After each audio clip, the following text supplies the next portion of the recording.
Welcome back, Rich Nation. My name is AJ, and today we're going to be reacting to more One Piece episodes 103 and 104.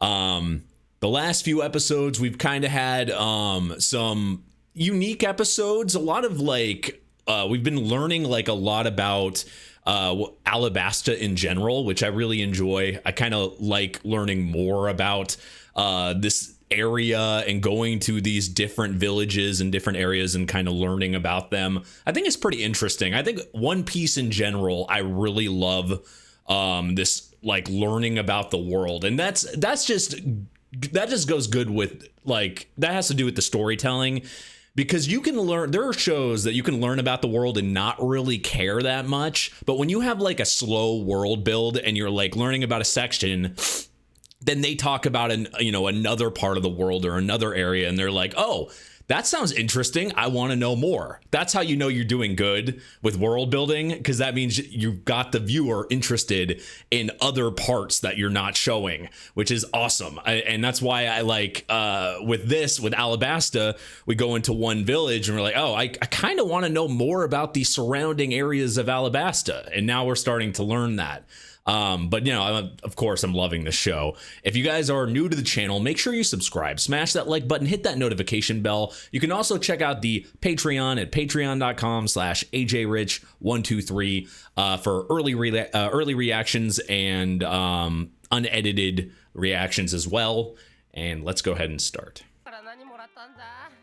Oh yeah, and Ace is now not in the group. He left. Wait, what? There's not even anything that's said in the note? What's the point of that? What? I don't understand. That's a good idea. There must be some significance to it, because why else would Ace give that, that to him? You might as well. Yeah, he's not going to give you that for no reason. You just have to you just have to believe in him, I guess. What they've been talking about for so many episodes now, they can finally get to Yuba.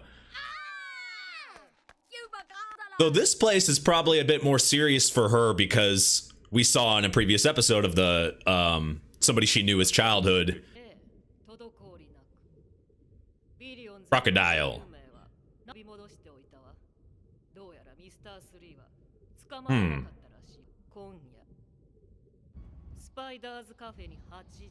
Wait, so all of them are gonna meet up, all the numbers?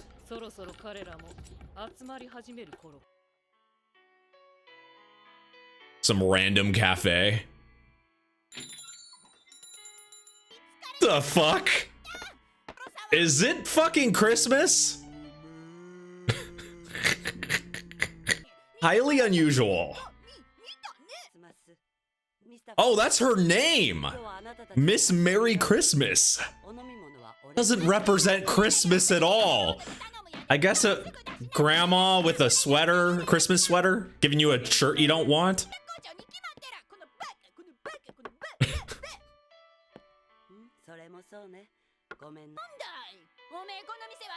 I feel like this place is going to be filled with a bunch of weirdos really quickly.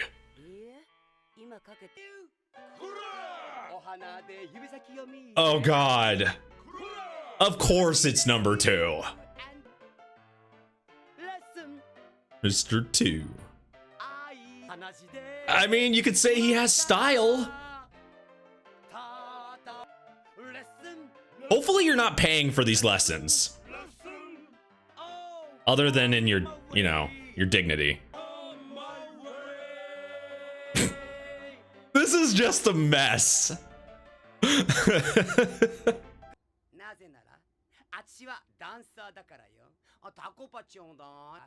Okay, that sounds absolutely disgusting. Though I'm sure it's made somewhere. They have to be forced to be practicing that, right? Yeah, you would think this is a rare meeting, because you're not supposed to know the other people. Oh, there's Mr. 3.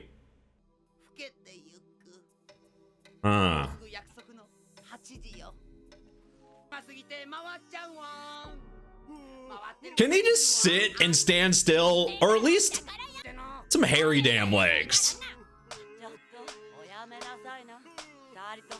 Hopefully she's charging them. Ooh.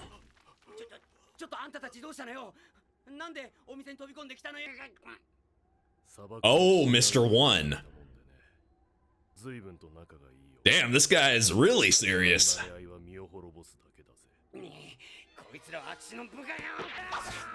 This is a humongous difference between 1 and 2 here.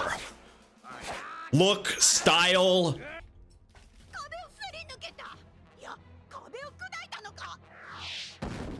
I'm sure they'll pay for it, right?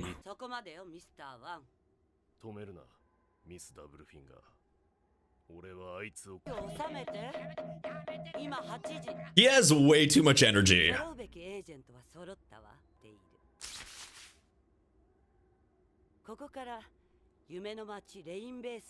Oh, shit. See, it must be a special occasion to... Oh, shit. So she wasn't just like a waitress. If they were going to deal with a bunch of weirdos like that, I don't think a regular, you know, owner of a bar, owner of a cafe would be able to deal with a bunch of them.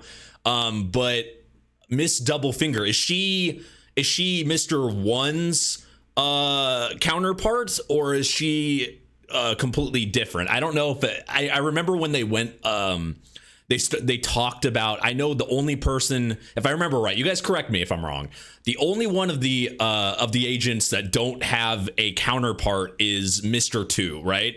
So Mr. 1 should have a counterpart, which I would assume has to be her, right? Or maybe she's somebody else, maybe she's on her own. I don't know. I'm assuming that since the way she kind of just went up to Mr. 1 and was able to kind of calm him down there, it would make sense to me. I don't know. I don't remember if it like when they were showing all the numbers. I can't really. It was a few episodes ago because it seemed like they got a little bit sidetracked in the last few episodes and kind of forgot about these guys for a bit. But anyway, let's go ahead and continue. Pretty active over there. Smoking turtles. Now that seems like on a mushroom, carrying a mushroom. That's a badass ride.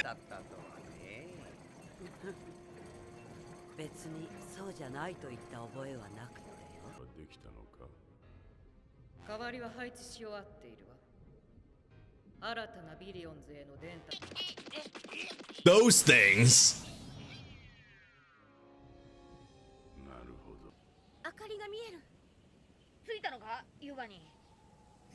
I mean, you can kind of see it far away.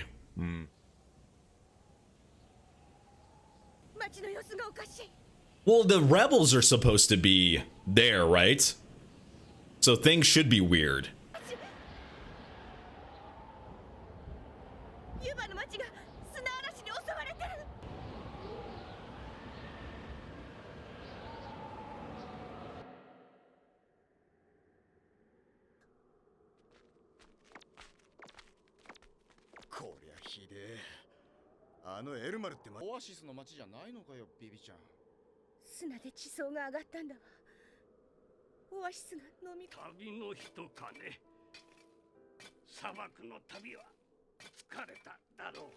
Damn.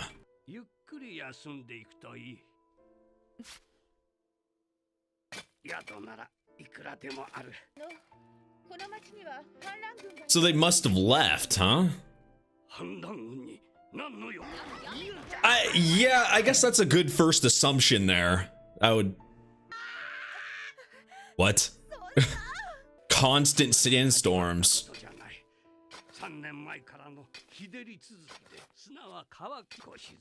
Yeah, how could you live in a place like that? You wouldn't be able to survive there. We're seeing a trend here on all these towns being abandoned or destroyed.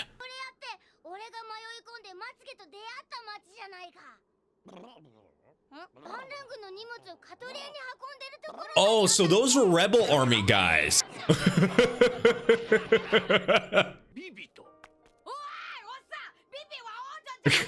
Wow, Luffy. Don't tell Luffy anything. They met before or something? Oh! Oh shit! It's the merchant, the dad of the kid. Holy hell! So maybe he can actually tell us what happened with the son and why he would become like that. And holy shit, he dropped like 100 pounds.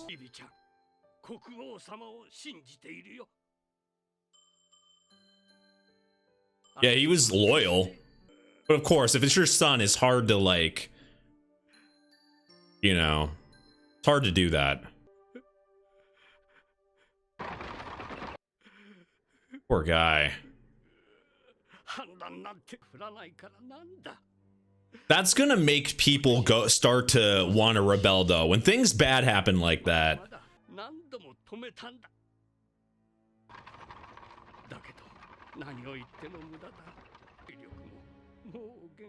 Yeah, it's not like, I mean, they can't have infinite supplies and stuff like that. They're gonna put it all on the line.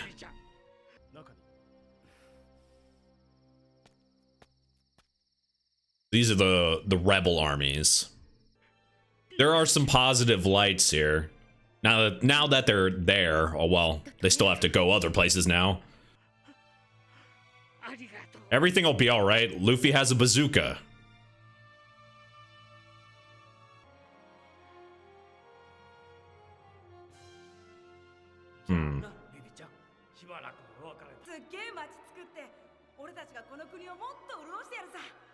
But it went in like a different direction.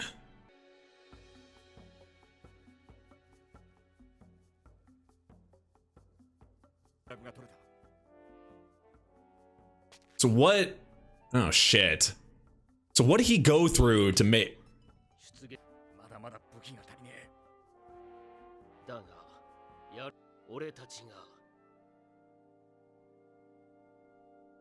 Between when they were kids and now, you know, the drought definitely had something to do with it. No water, but a combination of things. And even his personality as a kid, we knew he could, like, he was, you know, a kid rebel, you know, but Vivi helped him kind of change his mindset there and, you know, like the king, you know, start to like the king. But something happened here. He must have gone through some stuff to make his mindset change to become a rebel leader like that. But I hopefully we get more about that. Also, I thought something that was interesting. So the last few episodes were supposed to be like kind of filler, right? And I decided to go through them and just watch them because just so you guys know, the only fillers that because everyone's giving me kind of a heads up when we get close to a filler section. The only ones, they have to be like group, like, I don't know, let's say 8 to 10 episodes or more, right? Of a big like filler batch. Also, you guys will vote on it. You guys will let me know, do you want me to see them or do you not? And last time we voted, you guys had me skip them, right? So, but these ones, some of you guys asked me to skip, but now seeing this guy being introduced, wouldn't I have technically missed the introduction of him as a kid and stuff? Like, I feel like that wasn't filler, right? Like, it was in that section, but I don't know. Like, I feel like I would have missed that. I feel more connected and like kind of sympathetic for kind of realizing why this guy would become a rebel leader by knowing his personality as a kid. So wouldn't that have changed? Like, I feel like that's an episode you couldn't really miss, right? To me, I feel like I know a lot more knowledge. Like, without me even knowing those were filler, like, I wouldn't have thought most of those episodes were fillers. Maybe one of them, without like being told they were, these are filler episodes. You know what I mean? Like, I don't know, like some of these smaller ones, I'm not going to skip because I actually really liked them. So I don't know, guys. You guys can let me know in the comments what you think about that. But let's go ahead and go to the next one.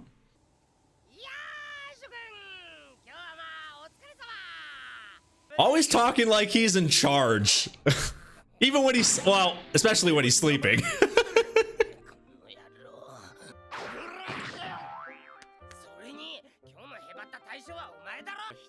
Oh.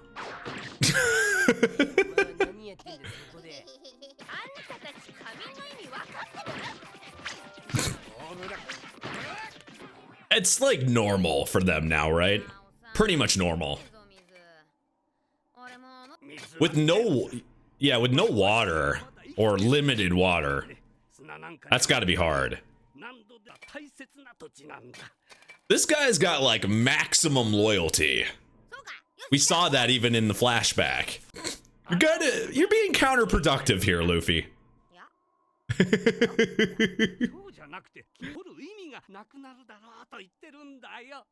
Pretty much put the dirt elsewhere.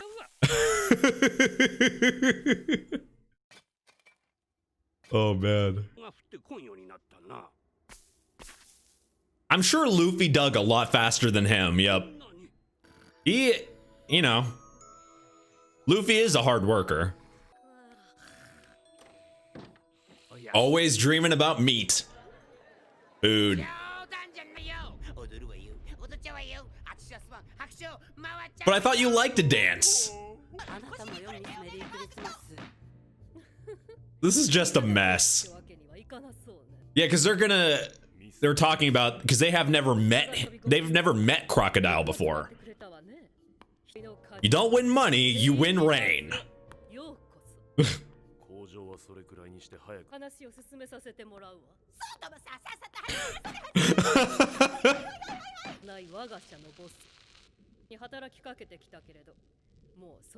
They were really thinking this through.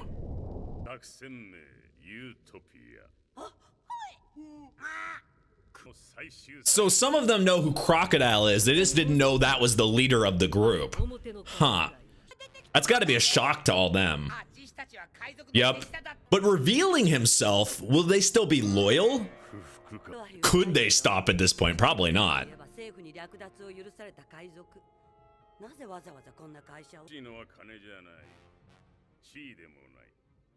Ooh.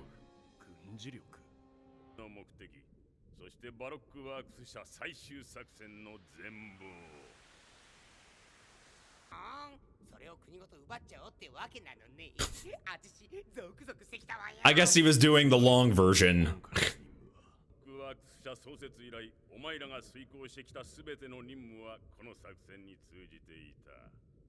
You know, something that is really easy to forget is that they're doing all these jobs in the dark. And even though we knew he was, you know, playing like the hero or whatever kind of to all these people, but in the, you know, behind the scenes doing a bunch of bad stuff. But these guys that are working under this organization didn't really realize what actually was going on. So, of course, it's going to be a total shock for them to find this out and to find out what it's all about. But I would think for sure somebody would start arguing it or something after knowing. But if you have somebody like that, you know, they had fear in their eyes once they find out who this is actually. You can't really rebel, right? Like you would probably, I mean, you get your ass kicked. So none of these guys, even if they feel they don't like this, they wouldn't be able to at this point. But their entire thing has changed. Like they're for them, their goal. Because he's pitting them against each other. He's playing both sides, making them destroy themselves from the inside, which is just fucked up. So everything, oh shit, so they're doing everything right away. Oh, okay. Okay, so if there was anybody that would probably rebel, look at all the shit he's gone through at this point. Mr. 3 might be that guy that would do that, but he got beat by Luffy and them. So I'm sure he's no threat to the higher ups here, or especially Crocodile. So what can he do, really? Probably nothing, you would think. It was like he wasn't even invited. Yeah, he was technically ordered to be taken out.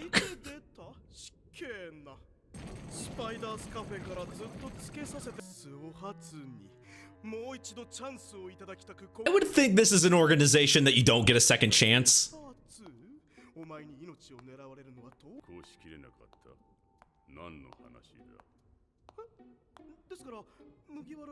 He doesn't know that. He doesn't know that. I forgot. Sanji made him think something else. Oh! Oh my god. I fucking forgot. This is gonna be so bad for him. This feels like forever ago since that happened. Yeah. Does that mean he can still operate like he was going to? And he's gonna really be pissed at Mr. 3. Yeah. Because Usopp was your biggest threat.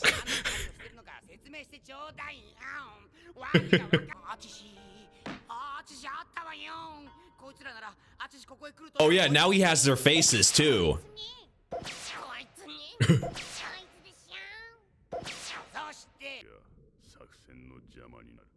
Yup, that's definitely gonna change what he does here, right? You would think.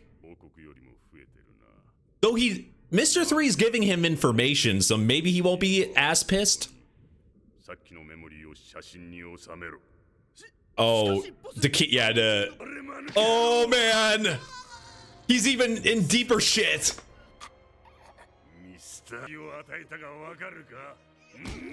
Why?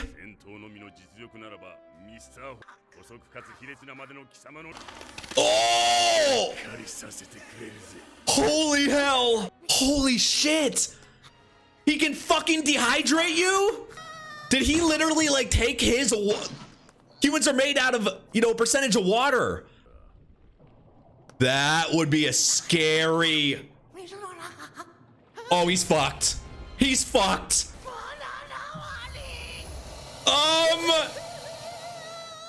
That's death. This guy doesn't play around. Now none of these guys are gonna leave.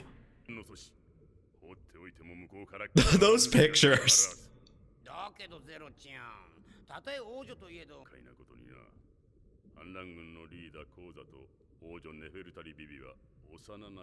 So he knows that.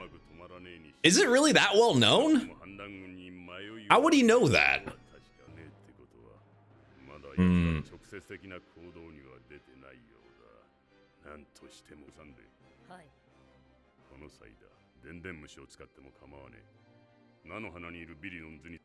So he's got some of them planted like everywhere.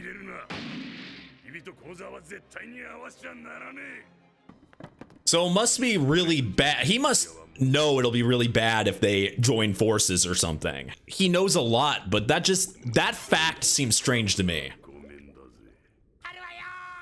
I feel like he's not somebody you can count on, just by the way. Oh yeah, we're gonna go into this at the end, guys. Stay till the end. I got a lot to talk about.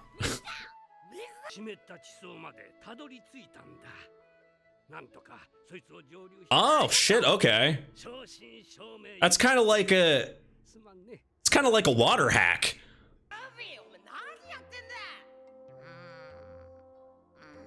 What? What is he doing? The fuck? This isn't like a game of tag or something. What do you mean you quit?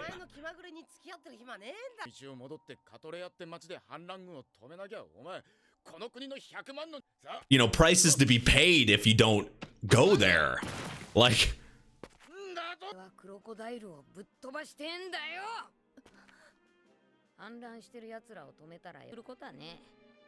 So he's saying Crocodile needs to be the target, not the rebels.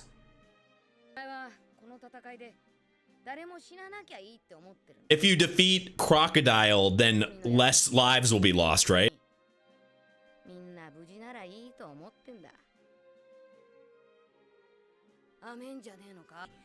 I feel like that's his intention, is what I said, but it's probably not coming across. Okay, that's... It's the truth, though. It's just blunt truth.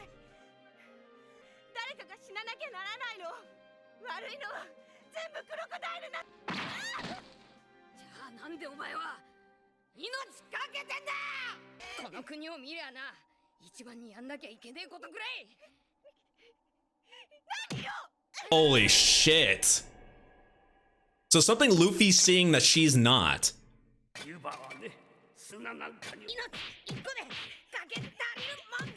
One life is not enough.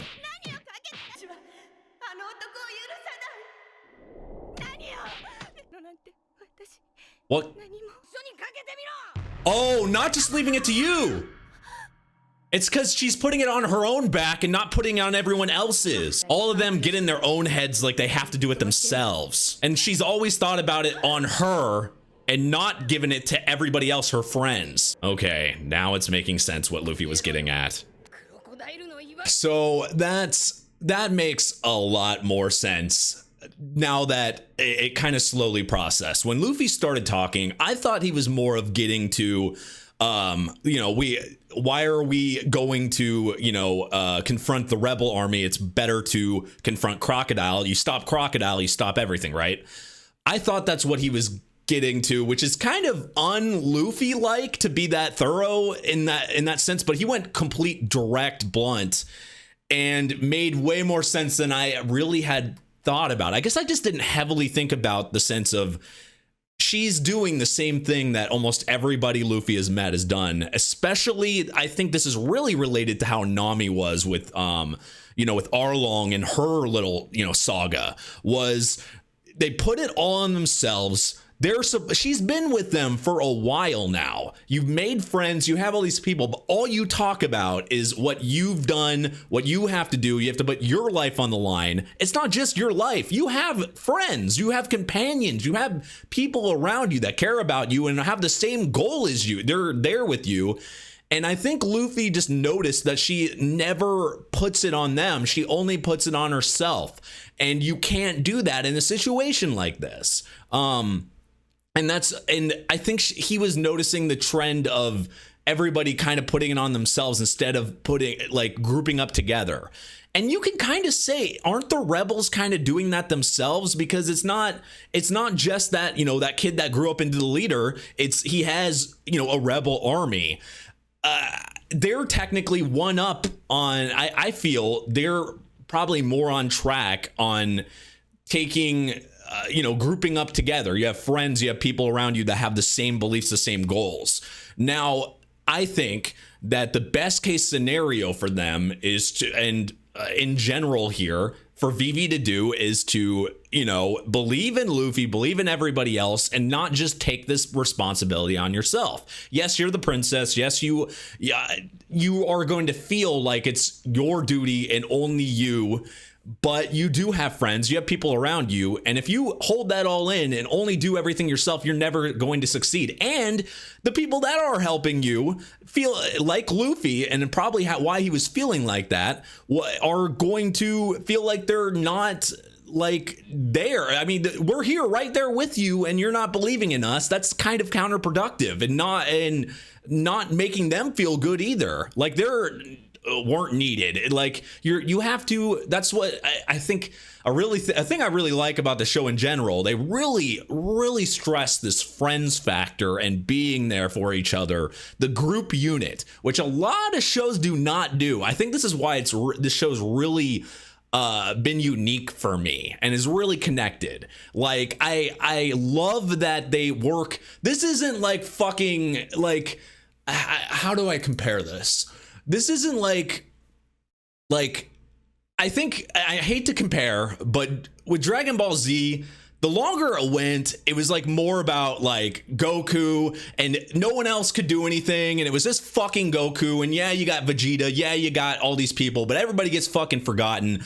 There was never, they're friends, but it was never to this distinct where everyone had to fuck it. There's, like I said, there are examples where it was like that, but never like this. The buildup was not like this, where the friend connection, friends mean something in this world to Luffy and the ideals, the group impact with this show and the characters being intertwined together. It doesn't feel like this is a a Luffy or nothing show. That's what Dragon Ball Z became to me. It's fucking leave it to fucking Goku. You know what I mean? And yeah, Luffy's strong as hell, but it means more. You have Vivi, you have Zoro, you have Usopp. They have all their strengths and weaknesses. It's a unit. It's not a fucking single person. And sorry, I'm going into this so heavy, but I was just thinking about this, why this show is so intriguing to me. And I was wondering why, like, because I'm over 100 episodes in, and I was like, what is different from watching this and watching DBZ or Naruto or another longer show? And from what I can gather, it's just like, I'm not only thinking it's up to fucking Luffy. Like, I'm thinking like the other characters matter. Like, the other characters have importance to a high degree. And there, like I said, in other shows, I'm not dissing other shows, there are examples of different sections that are very emotional for other characters, but this one feels like they're on equal level. Zoro, Luffy, Nami, Vivi, Usopp, Chopper, everyone feels on the same level to me. I care about them. I care about them equally. Does that make any sense? You guys let me know if I'm off base here in the comments, but I feel like they're absolutely equal. And that's something I love. I know I was going kind of in a tangent there about that, but I just love this show. I really do. It's such the storytelling, the characters, it's just I'm really enjoying this. So this was just a good example, and it reminds me of with Nami and how that happened there, like how similar Nami's thinking was to how Vivi has been thinking this whole time of putting it on herself. Yeah, I don't know. I'm just really enjoying this. But anyway, guys, if you're new to the channel, make sure you subscribe, smash that like button, hit that notification bell. You can also check out my Patreon at patreon.com/ajrich123 if you want to watch early releases, uncut reactions. Thank you for watching, and I will see you guys next time. Bye-bye.